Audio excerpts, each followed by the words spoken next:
TV Harian Nasional adalah media yang mengangkat dan menyajikan perkembangan seputar politik dan hukum, ekonomi, pariwisata, pendidikan dan budaya, serta pertanian dan perkebunan.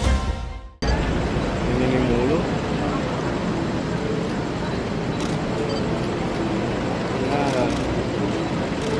Aduh, sengaja banget anjing. bukalah. Woi.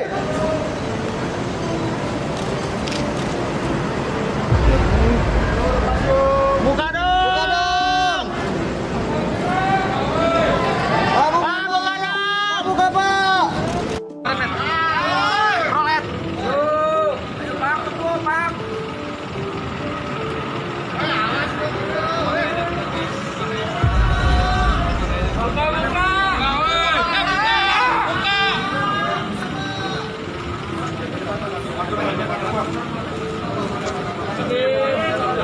Allahu Akbar. Allahu Akbar. Allahu Akbar.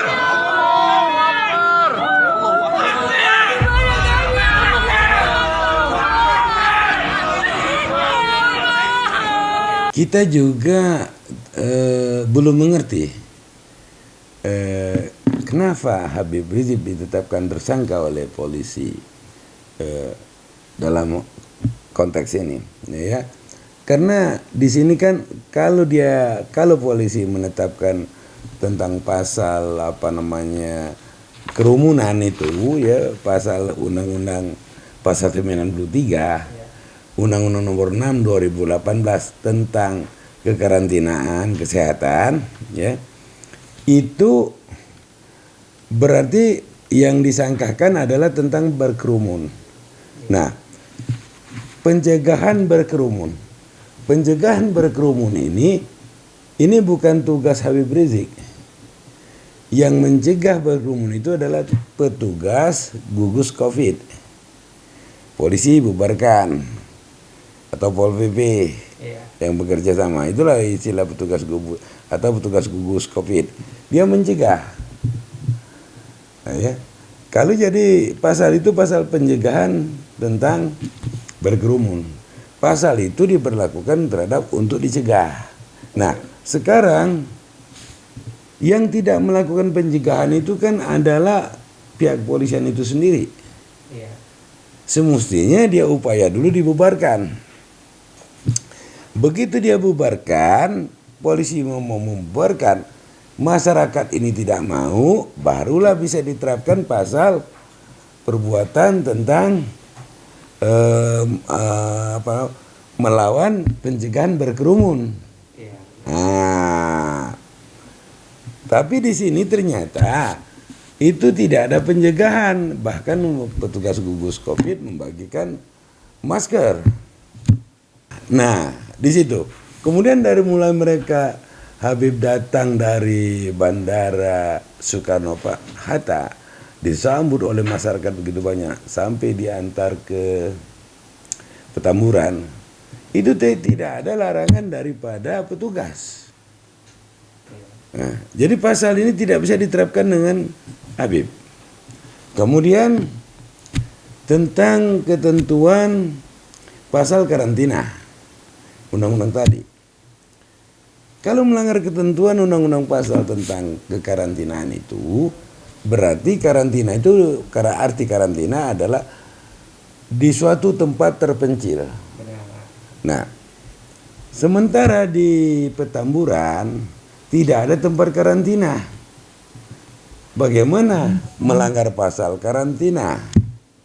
Pasal 112. Nah, pemanggilan Habib Rizik dipanggil. Kapasitas Habib Rizik di situ adalah saksi, ya. Nah, dalam ketentuan pasal 112, tersangka atau saksi dipanggil, tidak hadir panggilan pertama, penyidik menerbitkan panggilan kedua. Ketika tidak hadir, maka penyidik dengan panggilan memerintahkan jemput paksa. Jadi tidak ada penangkapan. Tidak ada penangkapan dalam pasal surat pemanggilan, tidak ada penangkapan. Jadi ujung akhir dari pasal itu tentang penangkapan itu adalah jemput paksa, bukan penangkapan. Nah, kekeliruan dari sini, kekeliruan dari polisi penerapan hukum pemanggilan itu, begitu dia tak hadir panggilan kedua langsung membuat surat penangkapan. Di sini kelihatan dalam rangka pelaksanaan hukum ini secara nafsu. Apa? Nafsu maksudnya orang ini harus, gitu kan? Nah, jadi penangkapan. Makanya terbit pasal 116. Iya, maka bukan pasal 16. Dia penangkapan itu diatur dalam pasal 16 KUHP, Kitab Undang-Undang Hukum Pidana. Sedangkan surat panggilan itu diatur dalam pasal 112. Berarti nggak sinkron Pak ya? Tidak sinkron. Jadi semestinya dari pasal 112 tadi, apabila tidak hadir, dia surat perintah menghadirkan paksa. Bahasa biasanya itu, bahasa awamnya itu penjemputan paksa. Nah, Jadi tidak ada penangkapan. tidak ada penangkapan. Nah, kemudian tentang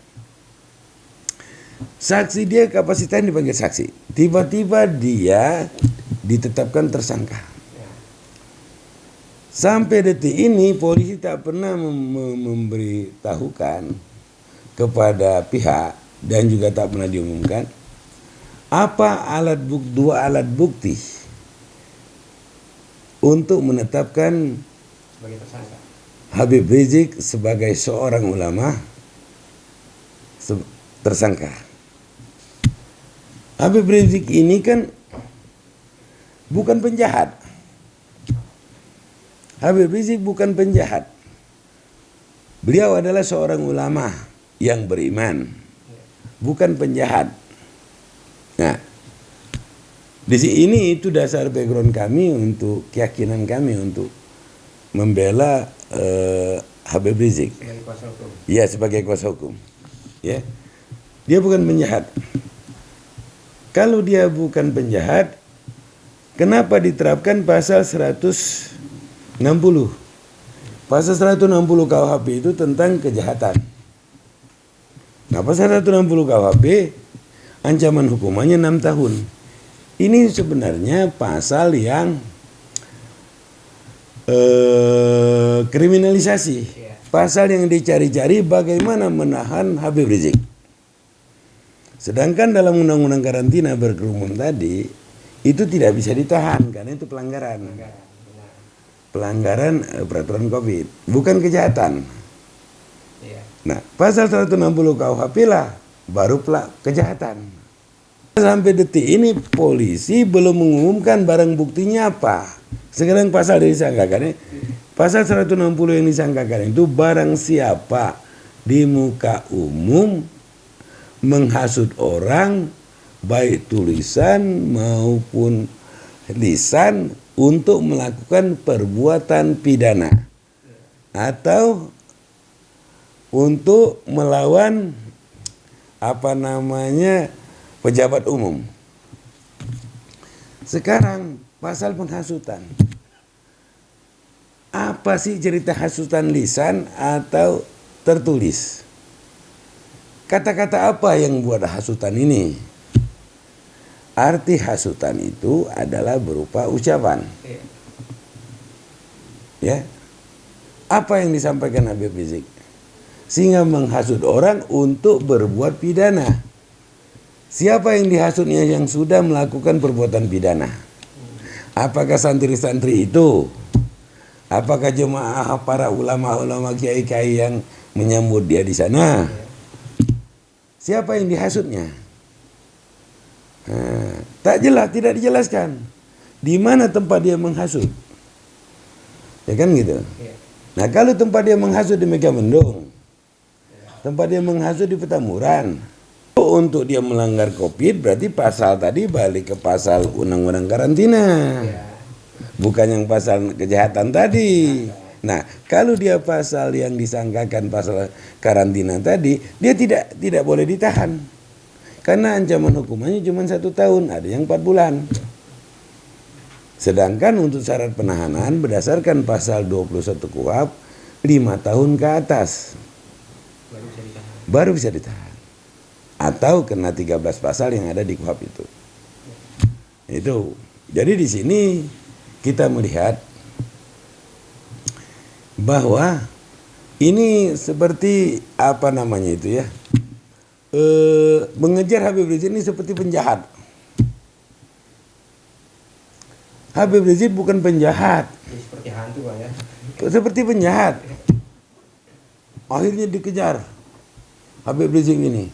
Ada pengawal dia, terjadi ditembak sebanyak 6 orang. Sekarang yang ditembak itu juga apa itu penjahat. Syarat bisa menembak, dia yang ditembak itu penjahat. Polisi tak pernah membuktikan bahwa dia penjahat. Yang kami tembak ini penjahat. Kasus apa dilakukannya? Dia melarikan diri, penjahat ini gitu. Ternyata sampai detik ini polisi tak bisa menjelaskan bahwa 6 orang yang ditembak ini penjahat. Ya, kemudian alasan polisi lagi, mereka melakukan perlawanan. Ya, kalau melakukan perlawanan, siapa yang menyerang? Setiap ada yang perlawanan, pasti ada yang menyerang. Siapa yang menyerang? Menyerang itu pakai apa? Nah, polisi juga menyatakan baku tembak. Kalau baku tembak, berapa orang polisi korban? Kalau di pihak pengawal FPI ini 6 orang. Yang kita prihatin betul, 6 orang itu umurnya baru kepala 2 semua, 20 tahun ke atas. Ini barang bukti. Maksudnya kalau terjadi baku tembak, ya dari ini pistol ada 2. Ini kan kita barang baku tembak tadi dulu aja ya. Kita supaya bukan bacok membacok, jadi baku tembak. Kalau dia baku tembak, itu pistol yang ditenteng oleh Bapak Kapolda hanya 2. Ya. Jadi kalau 2 orang ini dia meledakkan baku tembak dengan polisi, kenapa yang ditembak itu 6? Iya, itu jadi yang membuat pertanyaan kita. Apakah 6-6-nya ini nembak semua? Itu. Kemudian kita pertanyakan lagi, waktu menggelar jumpa pers itu ada lagi barang bukti. Pedang. Samurai. Samurai ditarik. Yang megangnya siapa? Pangdam Dudung. Pangdam Jaya yang megangnya. Pertanyaan, kapasitas apakah Pangdam memegang pedang jumpa pers itu? Apa kapasitasnya di situ? Apakah dia selaku penyidik? Apa dia selaku penuntut umum? Apa dia selaku hakim? Karena yang dipegang dipamerkan barang bukti. Apa dia penasihat hukum? Kalau bicara memegang, memamerkan, membuktikan barang bukti. Jadi timbul pertanyaan sampai sekarang itu belum terjelaskan oleh dia. Waktu dia pegang pedang, kapasitasnya apa? Dia sebagai panglima dan tentara nasional Indonesia memegang pedang barang bukti.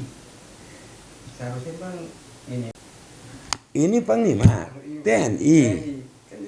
Apakah di sini ada dugaan tentang baku tembak ini dengan TNI?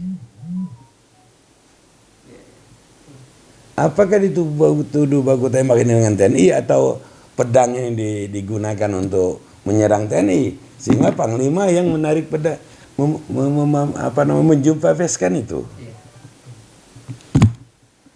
Jumpa persnya di depan Polda Metro. Nah, disinilah Komnas HAM harus segera menyelusuri tentang terjadinya meninggalnya 6 orang itu. Itu wajib karena itu nyawa orang, hak asasi manusia. Begitu. ya, Sekarang yang masalahnya kita gugat itu adalah tidak sahnya tentang penetapan tersangka berdasarkan putusan Mahkamah Konstitusi. Acara pra peradilan itu penambahan dari KUHP adalah di samping tidak sahnya penahanan, tidak sahnya penangkapan, dan tidak sahnya penetapan tersangka, serta tidak sahnya penyitaan barang bukti. Nah, yang kita fokuskan adalah tidak sahnya penetapan tersangka, karena masalahnya untuk menetapkan tersangka harus minimal mempunyai 2 alat bukti yang cukup. Apa yang dimaksud minimal? Mempunyai 2 alat bukti yang cukup. Tidak boleh kurang. Nah sekarang kalau pasal yang disangkakan ini, apa alat bukti polisi yang 2 itu? Kalau pasal menghasut harus ada 2 alat bukti. Apa hasutan apa ini? Berdasarkan ketentuan 184 KUHP. Ya.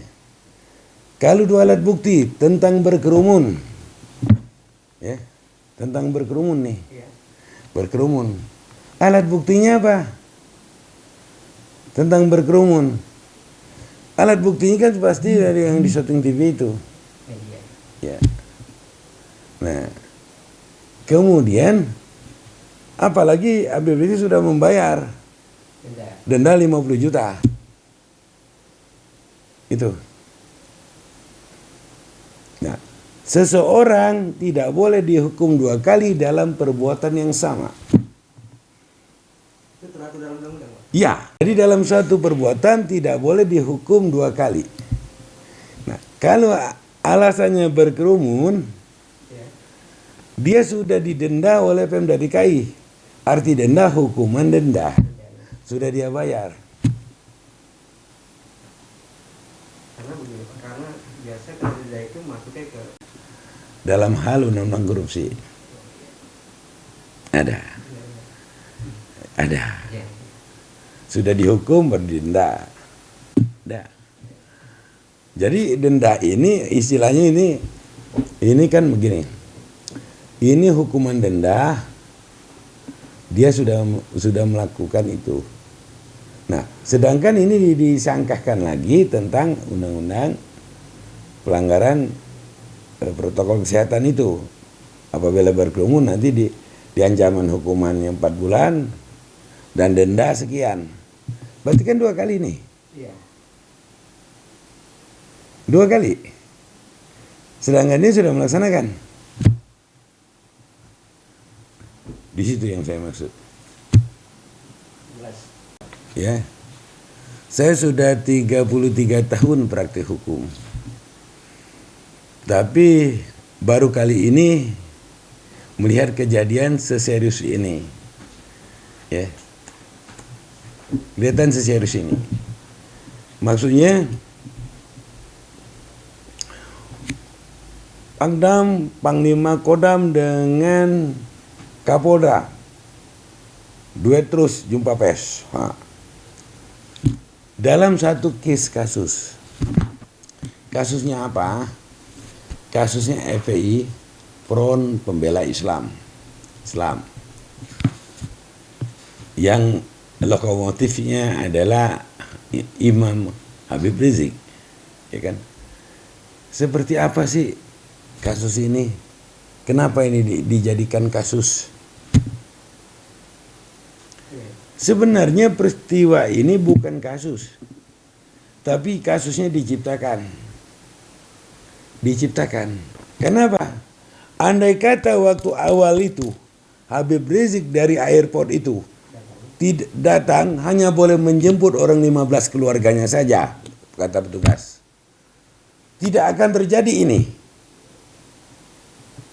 Sumbernya dari airport itu boleh rame-rame. Akhirnya di Petamburan kan boleh juga. Di Megamendung juga boleh. Jadi narasumber peristiwa ini adalah di bandara. Mulai di bandara masyarakat berkerumun. Awalnya. Siapa yang salah? Sedangkan Habib datang dari luar. Semestinya petugas gugat COVID sudah melarang. Jemput harus sekian orang kayak waktu itu. Kalau orang menikah kan hanya 12 orang atau 8 orang yang hadir. Iya. Awal dulu peraturannya begitu. Hanya pengunduh ini. Udah. Nah, coba dibuat peraturan begitu kemarin. Yang nyempur Habib hanya keluarga. Tidak boleh lebih dari 50 orang umpamanya. Ini tidak diloskan. Diperbolehkan. Mengantarnya sampai ke Petamburan. Setelah itu dia dipersalahkan. Seperti pembiaran. Ya setelah itu dia dipersalahkan, dibiarkan. Ini bukankah ini jebakan? Ini jerat namanya, pasang jerat supaya dia masuk perangkap. Ini nggak benar, penegakan hukum seperti ini tidak benar. Sengaja memasang perangkap. Itu. Coba dulu waktu itu umpamanya di waktu dia mau datang itu dihalangi. Akhirnya dia tidak jadikan dia maulud rame-rame. Iya benar. Tidak ada kerumunan berarti. Tidak ada kerumunan. Akhirnya yang sudah mau jemput tadi balik kanan semua. Karena tak boleh berkerumun. Itu kan persoalan. Oke.